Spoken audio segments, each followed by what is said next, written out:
दोस्तों ये रियल ब्रह्म वैवर्त पुराण बुक है। पिछले वीडियो पे हमने जहाँ तक पढ़ा था उसके बाद से आज यहाँ से शुरू करते हैं। रियल रामायण, महाभारत, वेद, पुराण, कामसूत्र, उपनिषद, ये सब बुक अगर आप शुरुआत से पढ़ना चाहते हैं तो इस वीडियो के नीचे चैनल के नेम या पिक्चर पे क्लिक करके प्लेलिस्ट में जाइए, या आप चैनल का नाम कुछ अलग कुछ रोचक को यूट्यूब पर भी सर्च करके फिर प्लेलिस्ट में जाके देख सकते हैं। तो पिछले वीडियो पर हमने यहाँ तक पढ़ा था, यहाँ से शुरू करते हैं। इसके अनंतर ये धन्य पुण्य और संपूर्ण नारियों में परम मान्य योगिनी चित्रलेखा, जो दुर्वासा ऋषि की शिष्या, परम शांत और सिद्धि के देने वाली थी, उसने रुदन करते हुए और अपनी माता का स्मरण करते बालक को बोधित किया था। तो ये सब मंत्र दुर्वासा ऋषि से ही मिला था चित्रलेखा को, जैसे दुर्वासा ऋषि ने कुंती को मंत्र दिया था देवताओं को बुलाने के लिए। उसने रुदन करते हुए अपनी माता का स्मरण करते बालक को बोधित किया था। स्नान कराकर उसको माल्य, चंदन और भूषण दिए थे। उस बालक का सुंदर वेश करके फिर उस चित्रलेखा ने रक्षकों के द्वारा सुरक्षित अभिष्ट कन्या के अंतपुर में योग बल से उस बालक का प्रवेश किया था। वहाँ पर अतिरक्षित निराहार और किशोरी उषा को देखकर, जो कि सखियों के द्वारा परिवारित हो रही थी, उस चित्रलेखा ने शीघ्र ही जगाया था। फिर उषा को सुंदर रीति से स्नान करा के और वस्त्र तथा भूषणों से समलंकृत करके एवं वस्त्र, माल्य, चंदन और शुभ सिंदूर पत्रकों से विभूषित करके फिर उन दोनों अनिरुद्ध और उषा का महेंद्र शुभ क्षण में संभाषण करा दिया गया था। सखियों की गोष्ठी और उनके संगम से संभाषण कराया था। उस पतिव्रता ने पति का दर्शन करके वो विगत ज्वर अर्थात ताप वाली हो गई और फिर उसके साथ उसने रमण किया था। काम के पुत्र ने गंधर्व विवाह की विधि से उसके साथ अपना विवाह कर लिया था। बहुत अधिक समय तक उन दोनों की रति सुख का कारण हुई थी। स्मर से आतुर कामदेव के पुत्र ने दिन और रात को भी नहीं जाना था। उषा बहुत ही कामातुर थी, वो पौड़ा थी और नवविवाहिता थी। वो कामों की नवीन संगम से पुरुष के स्पर्श मात्र से ही मूर्छा को प्राप्त हो गई थी। इस प्रकार से एकांत में नित्य सुमनोहर संगम हुआ था। हे विप्र, राजा ने रक्षक से ये सुना था। वाणासुर युद्ध। इस अध्याय में वाणासुर के युद्ध का वर्णन किया जाता है। नारायण ने कहा, इसके अनंतर डरे हुए रक्षकों ने अपने स्वामी बाण से कहा था। कहने के पूर्व उन्होंने स्कंद, गणेश, दुर्गा और स्कंद, गणेश और दुर्गा को दंडवत प्रणाम किया था। रक्षकों ने कहा था, अहो, ये कैसा दुष्ट समय उपस्थित हो गया है जो अत्यंत ही दुर्गति क्रम वाला है। इस समय में प्रौढ़ स्वतंत्र बालिकाएं पति की इच्छा किया करती है। हे नाथ, असंग के साथ संगम का होना साधुओं के लिए दुख का कारण होता है। मनुष्य के गुण और दोष निरंतर संसर्ग से ही उत्पन्न हुआ करते हैं। चित्रलेखा स्वयं दूती है। उसने ही परम श्रेष्ठ रणशूर, महान वीर, महारथ, युवा, बादीहीन और कामदेव से भी अधिक सुंदर नृपेंद्र को लाकर संभोग कराया था कि वे अब रात दिन को भी नहीं जानते हैं और रति के लिए ही लिपटे रहते हैं। इस समय आपकी कन्या उषा भी सती गर्भवती है।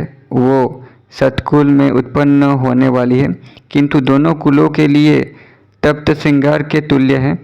अब तो आपके दोहित्र या दोहित्री हुई थी। आप महाप्रौढ़ा कन्या और नागरों से अन्वित नगरी को देखिए।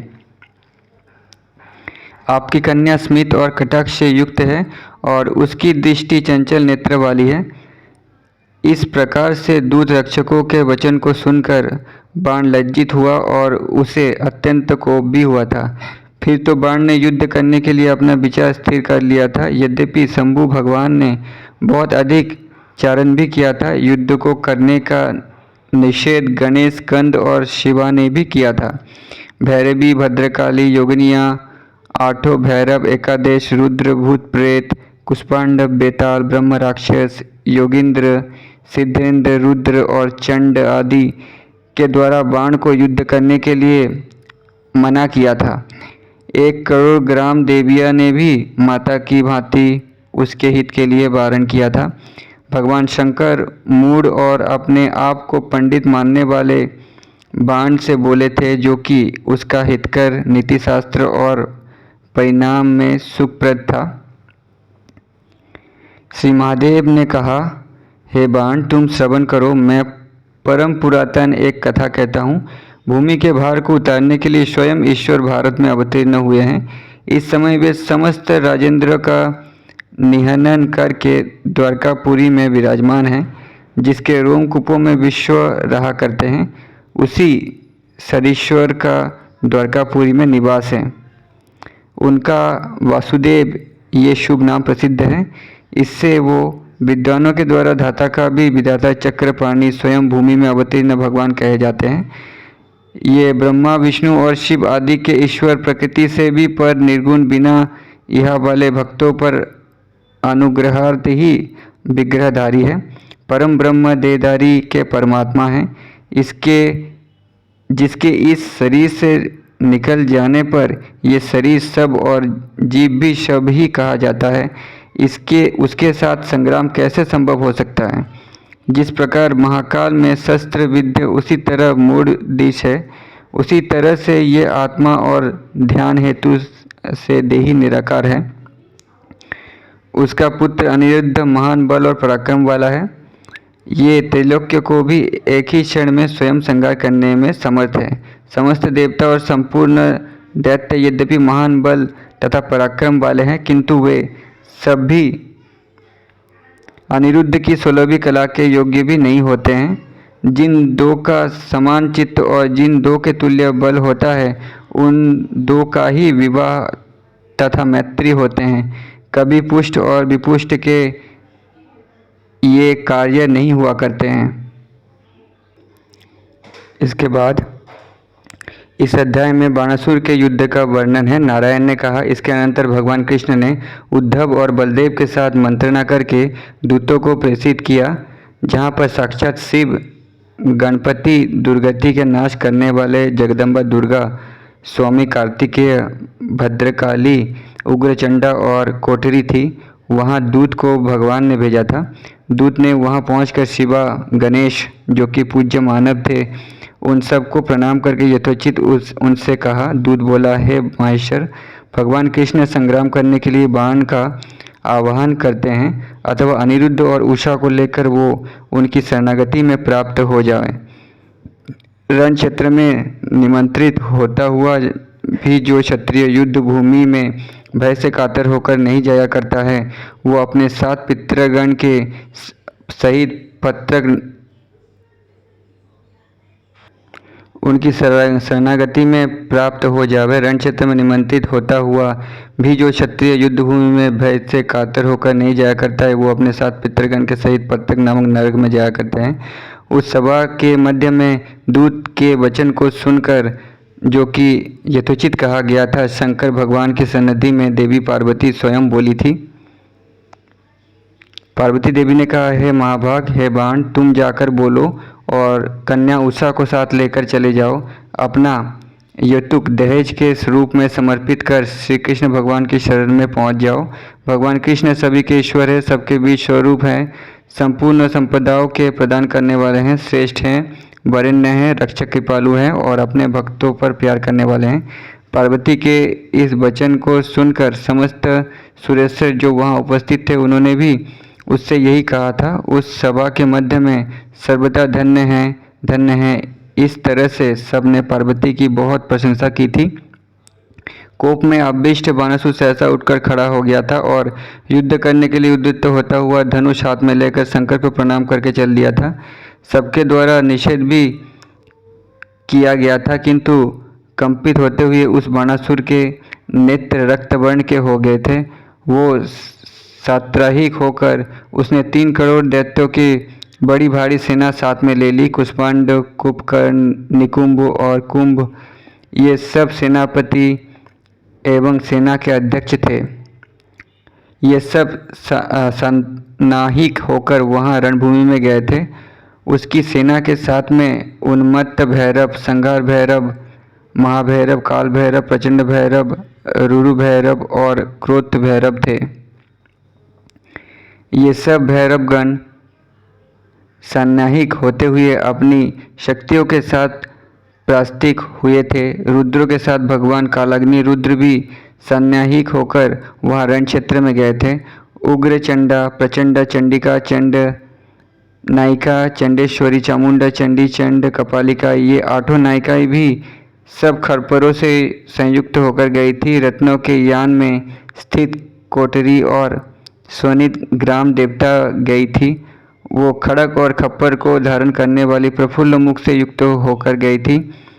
चंद्रानु, वैष्णवी, शांता, ब्रह्मानी, ब्रह्म, बादिनी, कौमारी, नारसिंह, बराही, माहेश्वरी, मायामया, भैरवी, भीरुरिनी, ये 8 शक्तियाँ सब रथों में अवस्थित होकर बड़े हर्ष से गई थी। भद्रकालिका रत्नों के निर्मित यान में समारूढ़ होकर गई थी। रक्तवर्ण वाली 3 नेत्र वाली जिह्वा, ललन से अत्यंत भीषण स्वरूप वाली शूल शक्ति और गदा हाथों में धारण करने वाली तथा खड़ग और खप्पर को धारण करने वाली वहाँ रण क्षेत्र में पहुँच गई थी। महेश्वर भी साक्षात वृषभ पर समारूढ़ होकर यानी बैल पर बैठकर तथा हाथ में त्रिशूल ग्रहण करके गए थे। अपने शिकी के यान पर संस्थित होकर शस्त्र हाथ में लेकर तथा धनुष धारण करके स्वामी कार्तिकेय भी गए थे। इस प्रकार से वहाँ युद्ध स्थल में सभी गए थे, केवल पार्वती और गणेश नहीं गए थे।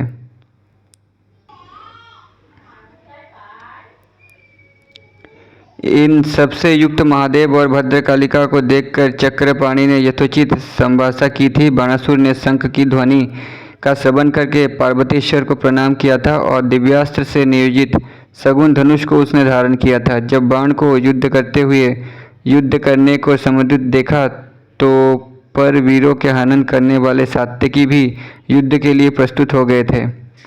सात्यकी कौन है? सत्यकी अर्जुन का शिष्य है और द्रोणाचार्य का शिष्य है। ये वही सात्यकी है। इससे पहले हमने महाभारत की बुक में पढ़ा था कि इसने द्रोणाचार्य, कर्ण जैसे योद्धाओं को पराजित किया था। यद्यपि उन सब के द्वारा वो निषिद्ध किया था तो भी वो सात्यकी सन्याही होकर वहाँ रणभूमि में हर्षपूर्वक चला गया था। हे नारद, बाण ने आच्छल्य दिव्यास्त्र का प्रक्षेप किया था।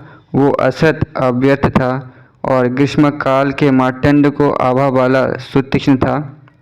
सात्यकी ने इस अस्त्र को प्रक्षिप्त हुआ देखकर वो साक्षात कुछ नम्र हो गया था अथवा दग्ध न होकर सुदारुण नभुमंडल के मध्य में चला गया था।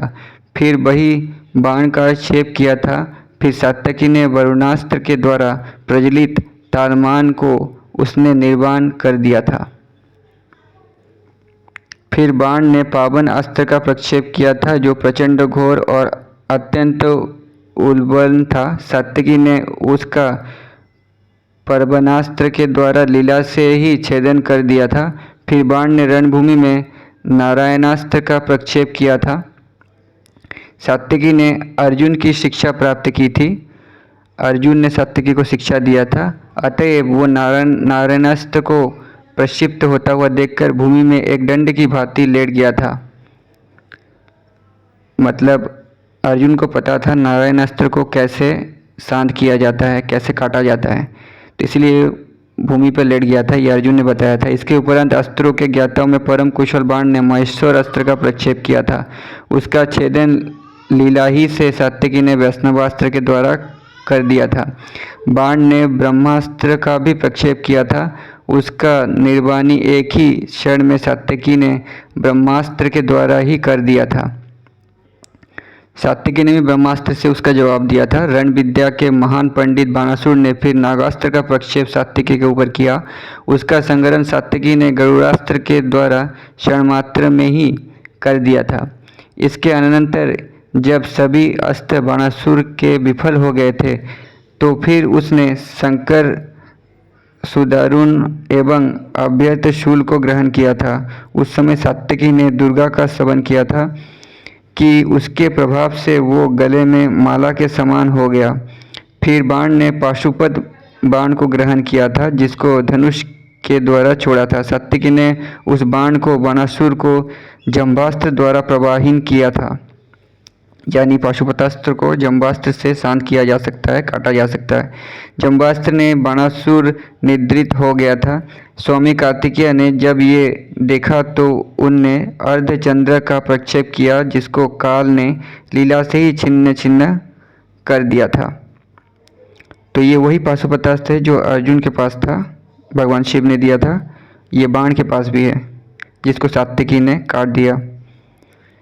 प्रातःकाल के सूर्य की प्रभा के तुल्य प्रभा वाली गदा का स्कंद ने प्रक्षेप किया था। उसका निर्माण कामदेव ने वैष्णवास्त्र के द्वारा करा दिया। फिर स्कंद ने त्वरान्वित होकर नारायणास्त्र का प्रक्षेप प्रद्युम्न पर किया। कृष्ण की शिक्षा से प्रद्युम्न नारायणास्त्र को प्रक्षिप्त देखकर भूमि में दंड की भांति गिर गया था।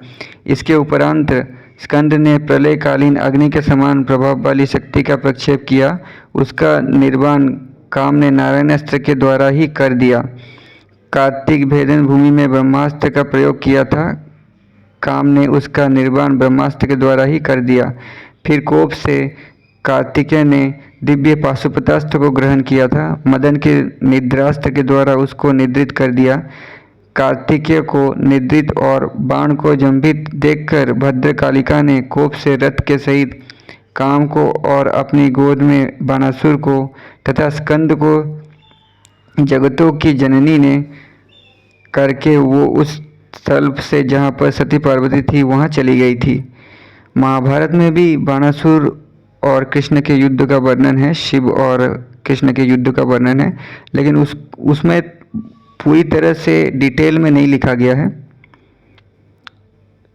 शॉर्ट में लिखा गया है। उस पार्वती देवी ने कार्तिक को प्रबुद्ध किया और बाण को भी सुस्त कर दिया था। रथ में स्थित काम नासा के छिद्र के मार्ग से सहसा बाहिर हो गया था और सन्नस्त्र होता हुआ रणस्थल में चला गया। जब यादवों ने रथ के सहित प्रद्युम्न को देखा तो सब हंसने लगे थे। वहाँ पर स्थित सभी शैव अर्थात शिव के भक्त सूखे हुए कंठ वाले और भय से बेचैन हो गया। इसके उपरांत बाण ने पुनः क्रुद्ध होकर कौन से रथ में आरोहण किया। भगवान कार्तिकेय भी युद्ध करने के लिए फिर आ गए थे। बाण ने रण क्षेत्र में 5 शूरों का प्रक्षेप किया था। महान बलवान बलदेव ने अर्धचंद्र के द्वारा उसका छेदन किया और लांगली बलदेव ने अपने हल से बाणासुर के रथ का भंजन कर दिया, मतलब तोड़ दिया। बलदेव ने अपने मूसल से उसके रथ के अश्वों और सारथी का हनन कर दिया। फिर महान बलवान हाथी को छिन्न करने को उद्यम करने वाले को भगवान कालग्नि रुद्र ने लीला से ही वारण किया। फिर लांगली ने कालग्नि रुद्र का रथ क्रोध से भंग कर दिया।